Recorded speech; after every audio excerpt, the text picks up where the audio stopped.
네, 이번 시간에는 2014년 5월 25일 시행한 소방설비 기사의 제1과목 소방원론에 대한 거 문제풀이 하겠습니다.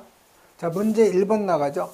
자, 문제 1번 보면 요 오염물 탱크에다가 요 압력이 0.3메가파스칼, 즉 P1이 0.1메가파스칼.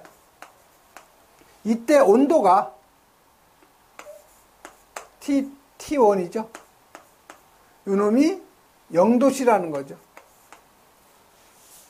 이걸 화재로 인해서 이 온도를 갖다가 몇 도로? 100도씨로 올라갔다는 거죠. 이때 압력 P2는 몇 메가파스칼이냐, 요걸 갖다 지금 계산하라는 거죠. 단 이상기체로 간주하는 거죠. 자, 보시면 이 오염물 탱크예요. 자, 이 탱크니까 폭발이 아직 안 돼 있으니까 요 안에 용기에 뭐가 일정한 거예요? 부피가 일정한 거죠. 자, 우리가 그 보일 샤르레 법칙을 보면은요, T1분의 P1V1은 T2분의 P2V2죠. 자, 여기 오염물 탱크니까 안에 부피가 일정하니까, 다시 말해서 요 V1하고 V2가 일정하다는 거죠. 같다는 거예요, 서로. 자, 그러면 요 V1, V2는 서로 같으니까 지울 수가 있는 거죠. 다시 말해서 T1분의 P1은 T2분의 P2가 되는 거죠. 여기서 지금 P2를 계산하는 거예요. 이렇게 대각선을 곱하면 P2, T1은 P1, T2가 되는 거죠. 그럼 여러분이 P2를 계산하니까 P2는 T1분의 T2에다가 곱하기 P1이 되는 거죠. 이 공식에다 여러분이 적용시키면 쉽게 여러분이 풀 수가 있는 거죠. 자, P1이 얼마예요? 0.1이죠. 그래서 여러분 P2는 이 식에다 대입을 하면 T1이 0도니까 절대온도니까 273 플러스 0, 이게 T1이 되는 거죠. T2는 273에다가 100이죠. 여기에다가 P1 0.1메가파스칼 요걸 곱하면 P2 계산하면 얼마가 나와요? 0.4 하나가 나오죠. 0.41 메가파스칼이 바로 P2가 되는 거죠. 그래서 여러분이 이 보일 샤르레 법칙만 암기하고 있으면 쉽게 풀 수 있는 문제인데, 1번은 요 탱크라는 요 개념을 꼭 이해를 하셔야 되죠. 온도가 0도에서 100도가 올라가도 이 안에 부피는 일정하다는 거죠. 그래서 요 1번이 바로 맞는 답이 되는 거죠. 다음 2번 가죠.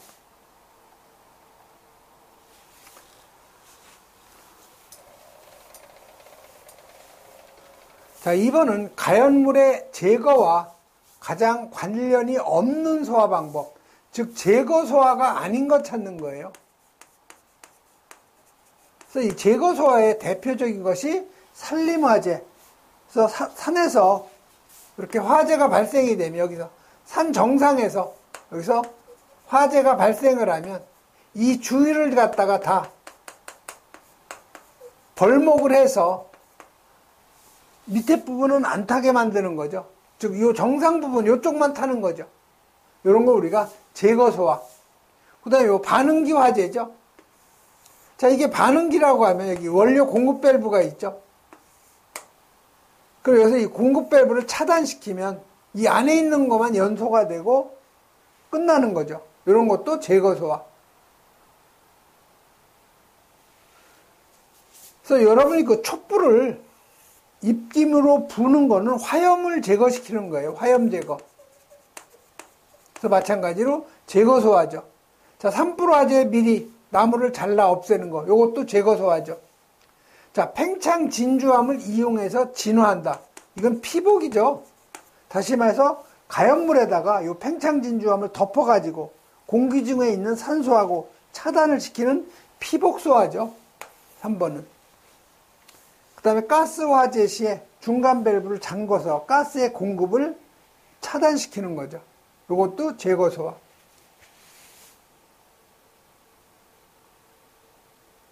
그래서 여러분이 그 소화 원리 지금 뭐 7가지가 나와 있는데 다른 건 다 읽어보시면 되는데 요 제거 소화 있죠?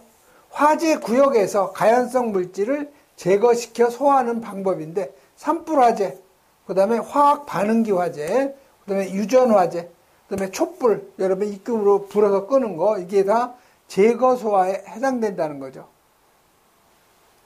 다음은 3번 가죠.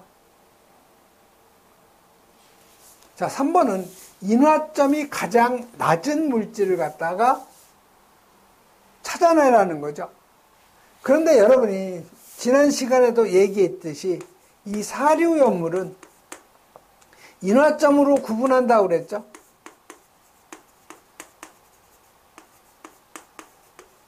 그래서 이 특수인화물, 그 다음이 일석유류, 그 다음에 알코올류, 그 다음이 이석유류, 그 다음에 삼석유류, 사석유류, 동식물 유류라고 그랬죠. 그래서 이쪽으로 갈수록 이 인화점이 커진다고 그랬죠. 그래서 이 산화 프로필렌 있죠. 요거는 특수인화물이에요. 자, 이항화탄소, 요것도 특수인화물이죠. 메틸알코올이니까 이건 알코올류에 들어가요. 자, 등유는 요건 이석유류에 해당되는 물질이에요. 사료에. 그래서 여러분이 일단 인화점이 가장 높은 거는 이쪽으로 갈수록 높으니까 요 이석유류가 있죠. 그러니까 요 등유는 일단 아니라는 거죠. 그 다음 알코올류가 그 다음에 높죠. 이것도 아니라는 거죠. 둘 중에 하나가 인화점이 가장 낮은 거죠. 그래서 여러분이 3번, 4번은 여러분이 배제하고 1번, 2번 사이에 그 선택을 해야 되는데 요 사료연물의 그 특수인화물은 요 에테르하고 요 놈이 가장 낮아요. 마이너스 45도 인화점이. 그 다음이 산화 프로필렌, 그 다음이 아세트알데히드죠. 그래서 요 산화 프로필렌이 요게 마이너스 37도, 아세트알데히드가 마이너스 38도. 그 다음에 요 이항화탄소 있죠. CS2.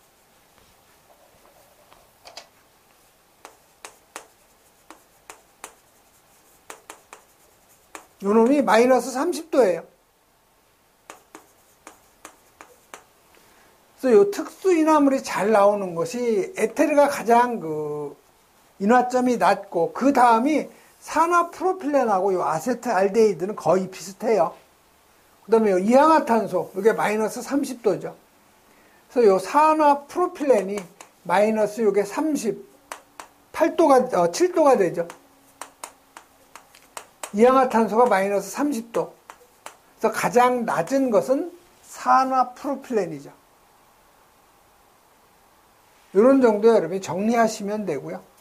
다음에 4번으로 가죠. 여러분이 그 인화점 다 여러분이 암기할 필요는 없어요. 자, 연기의 감광계수에 대한 설명인데 옳은 것 찾는 거죠. 그래서 연기의 그 감광계수하고 가시거리를 보면요. 감광계수는 0.1, 0.3, 0.5, 1하고 10이죠. 5단계로 우리가 구분을 하는데 감광계수 0.1이라는 것은 가장 연기의 농도가 낮은 건데 요거는 감지기가 작동할 정도의 농도예요. 감지기. 연기 감지기가 작동할 정도의 그 농도죠. 그래서 요 가시거리가 20에서 30m. 그래서 0.3은 피난에 지장을 주기 시작하는 거죠. 그다음에 0.5라는 것은 어두움을 느끼기 시작하는 것. 그다음에 1이라는 것은 거의 앞이 보이지 않을 정도. 그다음에 10이라는 것은 화재, 체성기 때의 농도로서 앞이 아예 안 보이는 거죠. 그래서 옳은 것 찾는 거예요. 자, 옳은 건 여기 2번 금방 나오죠. 감광계수 10이라는 것은 화재, 체성기 때의 농도. 그래서 2번이 바로 답이죠. 자, 거의 앞이 보이지 않을 정도. 요거는 감광계수가 1.0이죠. 자, 가시거리가 20에서 30m, 가장 낮은 농도 0.1이죠. 자, 연기감지기가 작동하기 직전 0.1이죠. 그래서 여러분이 요 감광계수하고 가시거리는 여러 번 여러분이 읽어보시면 되는데요. 다음 5번 가죠. 자, 다음 중에서 pH 9 정도의 물을 보호액으로 해서 보호액에 저장하는 물질. 그래서 여러분이 보호액에다가 저장하는 오염물은 크게 두 가지예요. 하나는 석유 속에 보관하는 거하고 물 속에 보관하는 거죠. 그래서 이 석유 속에 보관하는 것은 칼륨, 나트륨, 금속이죠. 그다음에 요 물 속에다 보관하는 거, 요거는 이氧화탄소하고 황린 두 가지 꼭 기억하셔야 되죠. 그래서 이 물 속에다 보관하는 거, 황린 4번이 바로 답이 되죠. 요 칼륨, 나트륨, 요놈은 금속이기 때문에 물하고 만나면 수소기체 발생하는 금수성이죠. 탄화칼슘은 CaC2예요. 요게 물하고 만나면 C2H2 아세틸렌 기체를 발생하는 삼류 오염물의 금수성이죠. 다음 6번 가죠. 그래서 여러분이 그 교재에 요 반응식, 금수성 물질의 반응식이 있는데 이건 여러분이 식은 암기할 필요는 없어요. 칼륨하고 요 나트륨은 물과 반응이 되면 수소기체 발생하고 탄화칼슘은 물과 반응하면 아세틸렌 기체 나온다. 이런 정도 여러분이 기억하시면 돼요. 다음 6번 가죠. 다음 중 조연성 가스에 해당되는 거. 자, 이 조연성이라는 것은 우리 영화를 보면 주연 배우가 있고 조연 배우가 있죠. 그래서 이 조연 배우는 주연 배우가 연기를 잘 하도록, 돋보이게 하도록 뒤에서 도와주는 역할이죠. 그래서 마찬가지로 이 조연성 기체는 자신은 연소하지 않고 남의 연소를 도와주는 기체를 우리가 조연성 가스라고 그래요. 그래서 이 조연성 가스에 해당되는 것이 대표적인 것이 이 산소죠. 그 다음에 오존, 불소, 염소, 일산화질소, 그 다음에 이산화질소, 이런 건 다 남의 연소를 도와주는 거죠. 자신은 연소하지 않아요. 그래서 일산화탄소는 가연성, 산소, 요게 조연성이죠. 2번이 답이에요. 수소 가연성 기체죠. 부탄, 요거 가연성 기체죠. 특히 요 수소는 연소 범위가 4에서 75%라는 거 꼭 기억하셔야 되고요. 다음 7번 가죠.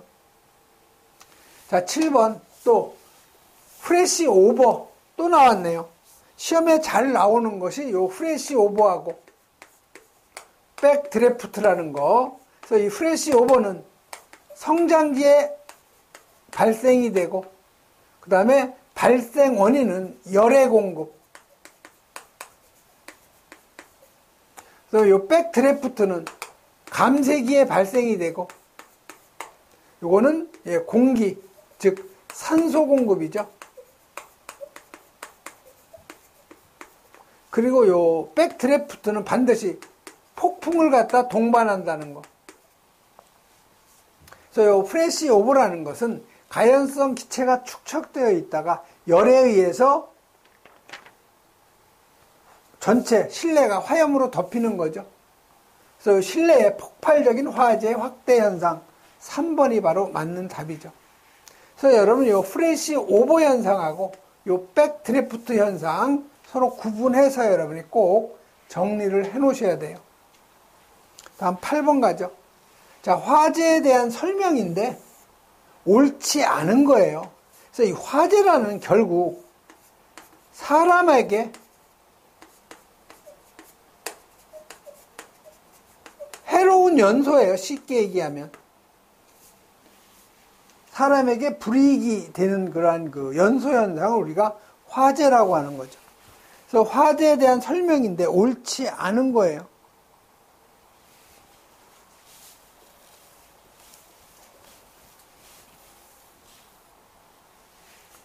자, 인간이 제어해서 인류의 문화, 문명의 발달을 갖다가 가져오게 한 근본적인 존재를 말한다. 이건 화재가 아니고 연소죠, 연소. 자, 2번에 사람의 그 부주의에 의해서 발생되는 거, 이건 화재 맞죠? 세 번째, 사람의 신체, 생명, 재산상 손실을 가져오는 거죠. 네 번째에 보면 실화나 방화로 인해서 발생하는 연소현상이죠. 즉 사람의 의도에 반해서 생기는 연소예요.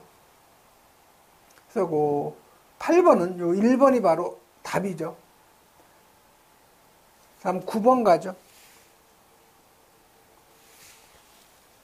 자, 9번은 동식물 유류에서 요드값이 크다는 의미를 옳게 설명한 거. 자, 우리가 동식물 유류는 요드값에 따라서 불건성류, 반건성류, 건성류 이렇게 세 가지로 구분을 하는데 요드값이 요 불건성류는 100 이하고 반건성류는 100에서 130, 건성류는 130 이상이죠.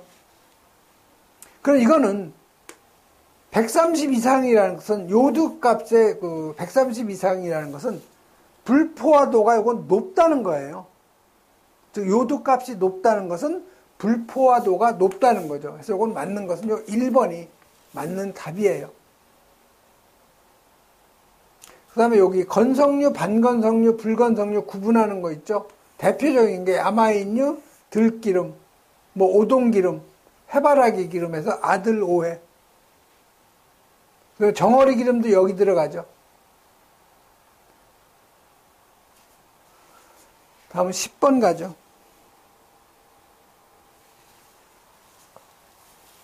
자, 이 10번은 이 소화작용을 크게 네 가지로 구분할 때 이에 해당하지 않는 것. 자, 소화는 가장 많이 사용하는 법이 요 냉각소화죠. 그 다음이 요 질식소화, 이산화탄소 이런 게 바로 질식소화죠. 그 다음에 요 제거소화, 산불화재나 아니면 반응기화재, 뭐 촛불을 입김으로 부숴서 끄는 거, 유전화재 이런 게 바로 제거소화. 가압소화라는 건 오히려 화재를 더 확대시키는 거죠. 압력이 높으면 더 위험하죠. 그래서 그 3번이 바로 답이 되는 거죠. 그럼 11번 가죠. 다음 중 내화구조 여러분이 모르면 무조건 기준이 10cm예요. 10cm. 그래서 이 철근 콘크리트조의 벽으로서 두께가 요 10cm 이상인 것을 우리가 내화구조라고 하죠. 요 3번에 철망 모르타르 바른 두께가 2cm 이상, 이건 방화구조예요. 신벽의 흙으로 맞벽치기 한 거, 이것도 방화구조죠. 그래서 여러분이 주요구조부요, 내화구조 기준이 있는데 이거 다 여러분이 암기하려면 머리 복잡해요. 그래서 소방 원론도 보통 한 80점 정도 나오니까 너무 어려운 수치 개념 다 여러분이 암기하려고 하지 마세요. 다음 12번 가죠.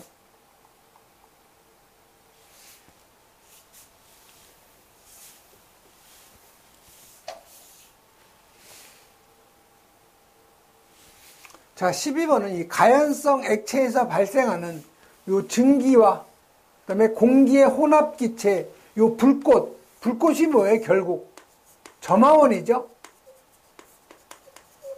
그래서 이 점화원을 대었을 때 연소가 일어나는 최소점, 이게 바로 뭐예요? 이게 바로 인화점이죠. 2번. 그래서 여러분이 그 인화점 측정은 어떤 식으로 하냐면 이런 그 용기가 있어요. 여기에다가 측정하려는 액체를 갖다 집어 넣어 놓고 여기에서 램프로 여기서 가열을 시키죠.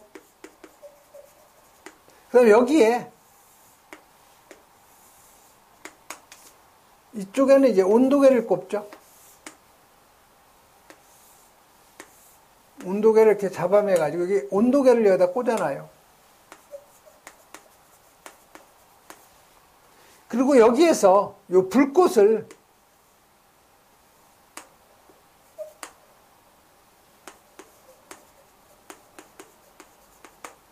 여기에다 대쳐. 그래서 여기다 불꽃을 이렇게 댔다 띄었다 할 때 어느 순간에 불이 붙어요. 그때 온도계를 읽으면 그게 바로 인화점이죠. 그래서 인화점이 가장 낮은 온도예요. 그 다음에 불꽃이 없는 상태에서 그냥 계속 가열시켰을 때 어느 순간에 불이 붙는 거, 그걸 착화점이라고 하죠. 이건 발화점하고 같은 얘기예요. 그래서 인화점이 가장 낮고요. 그 다음이 연소점이에요. 그 다음이 착화점이 가장 높은 거죠.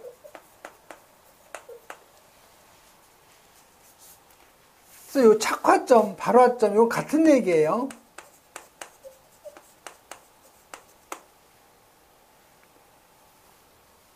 그래서 여러분이 인화점, 이건 반드시 점화원에 의해서 점화되는 최저 온도. 그 다음에 이 발화점은 점화원이 없이 가열된 열의 축척에 의해서 불이 붙는 온도. 그걸 발화점. 그래서 이 연소점은 여기 한번 불꽃을 대서 붙었을 때 그 이후로 불꽃을 띄어도 계속 불이 붙는 거. 이걸 우리가 연소점이라고 하는 거죠. 다음 13번 가죠. 자, 가연성 가스의 화재 위험성에 대한 설명인데 옳지 않은 거 찾는 거예요. 그래서 여러분이 위험성에 영향을 주는 그 조건을 한번 보면은요, 온도, 압력, 산소 농도, 이건 높을수록 위험한 거죠. 그 다음에 인화점, 착화점, 비점, 끓는 점이죠. 융점, 녹는 점, 그 다음에 점성, 비중, 이건 작을수록 위험해요. 낮을수록 위험하죠.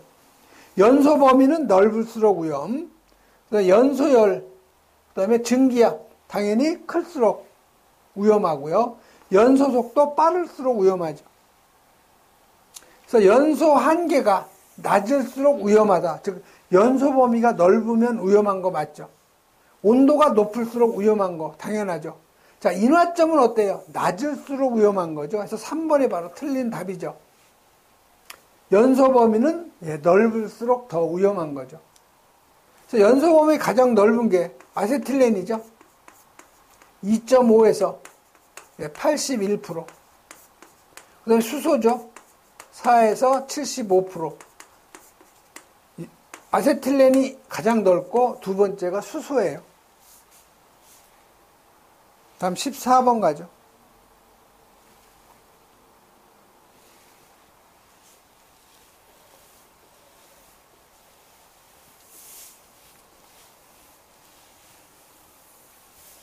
자, 14번은 연소 가스 중에서 인체에서 이 혈액의 산소 운반을 방해시켜서 두통이나 근육 조절에 장애를 일으키는 거.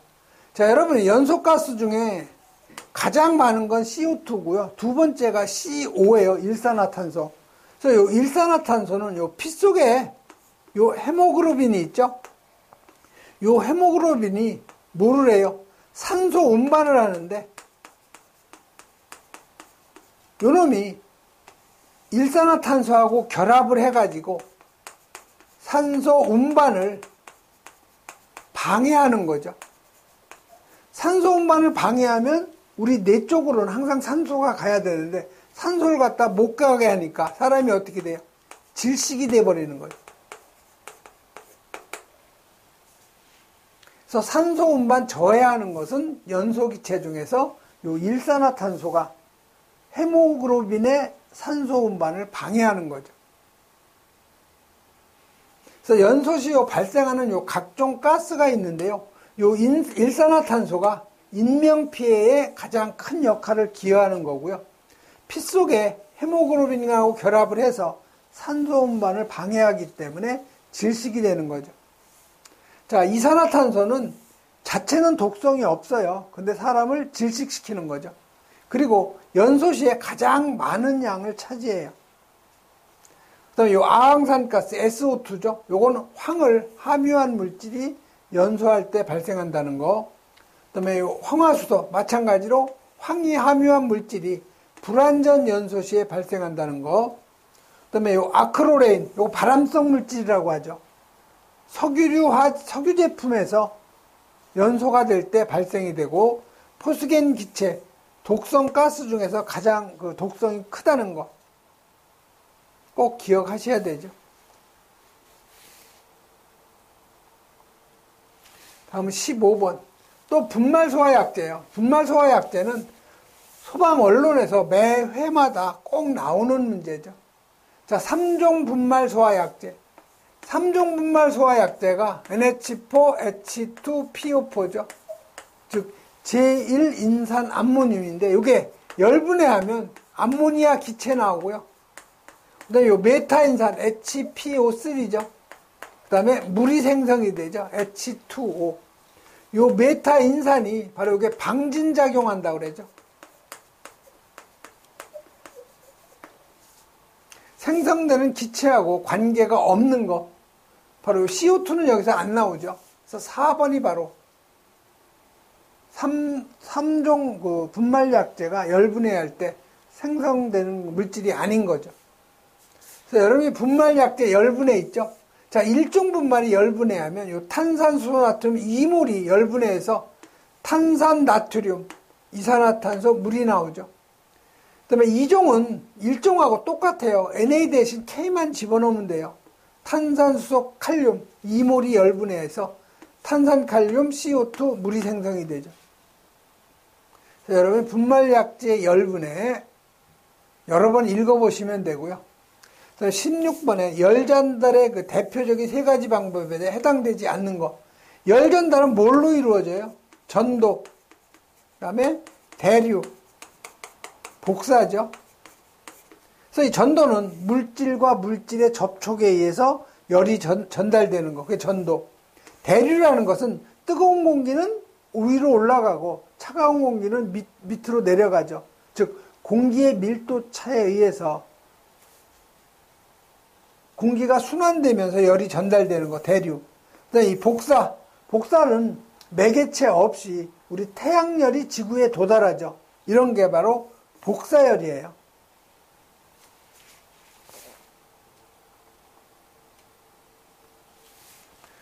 또 16번은 열 전달 방법하고 관련이 없는 거.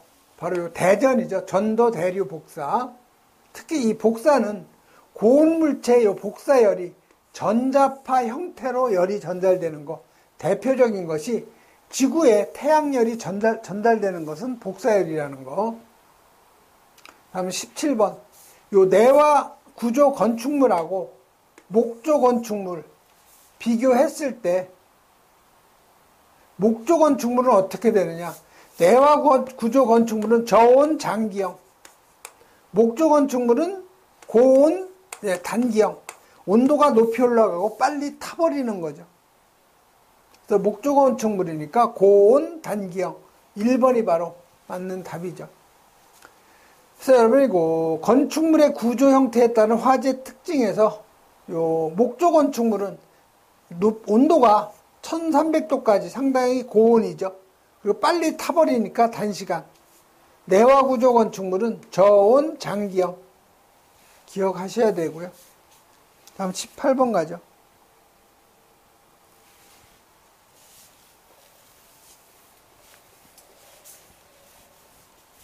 자, 18번은 하론 1211의 성질에 관한 설명. 111이니까 CF2, CLBR이죠. 자, 상온 상압에서 기체다.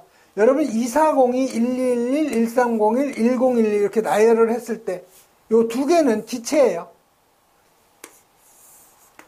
240이하고 1011은 상온에서 요건 그 액체죠. 그래서 소화약제로 사용할 때 좋은 것은 바로 상온에서 기체인 거죠.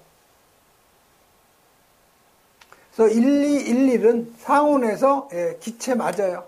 전기의 전도성이 없다. 즉 비전도성 맞죠. 공기보다 무겁죠. 즉 분자량이 29보다는 커요. 자, 짙은 갈색을 나타낸다. 1, 2, 3이 다 맞는 얘기니까 4번이 바로 틀린 답이죠. 짙은 갈색이 아니고요. 대략 한 노란색, 짙은 노란색 정도 나타내요. 다음 19번 가죠. 자, 소화를 하기 위한 산소 농도를 알 수 있다면 CO2의 그 최소 소화 농도를 구하는 식. 이건 여러분이 여러 번 이건 했던 내용이에요. 그래서 CO2의 퍼센트는 21분의 21 마이너스 O2의 퍼센트에다가 곱하기 100이죠. 그래서 맞는 답은 바로 요 21분의 21-5요 2번이 바로 맞는 답이 되는 거죠. 그래서 여러분 CO2 설계 공식 보면 CO2의 농도 퍼센트는 21분의 21-5. 또 다른 방법은요. CO2 퍼센트는 GV 방출가스량이죠. 더하기 V 방호구역 최적 분의 방출가스량 곱하기 100이 되는 거죠. 그다음에 방출된 CO2 가스량 계산하는 방법은요. O2 퍼센트분의 21-O2 곱하기 요 V가 방호구역 최적이에요. 그래서 여러분 요 공식 다 여러분이 요건 2차 실기에서 써먹을 수도 있으니까 암기하는 게 좋아요. 다음 20번 가죠. 자, 20번은 CO2의 물성에 대한 그 문제죠. 자, 이산화탄소의 삼중점. 요 삼중점이라는 것은 고체, 액체, 기체가 공존하는 온도예요. 요걸 우리가 삼중점이라고 하죠. 이게 마이너스 56.3도시죠, 정확히. 그래서 가장 가까운 답이 바로 요 2번이에요. 그래서 여러분이 그 이산화탄소의 그 물리적 성질, 우리가 이걸 물성이라고 하는데, 허용 농도는 0.5%, 5000ppm, 임계 온도 31도씨, 삼중점, 마이너스 56.3도. 이런 정도 여러분이 정리를 좀 해 놓으시면 되고요. 예, 이번 시간에는 여기까지 하겠습니다.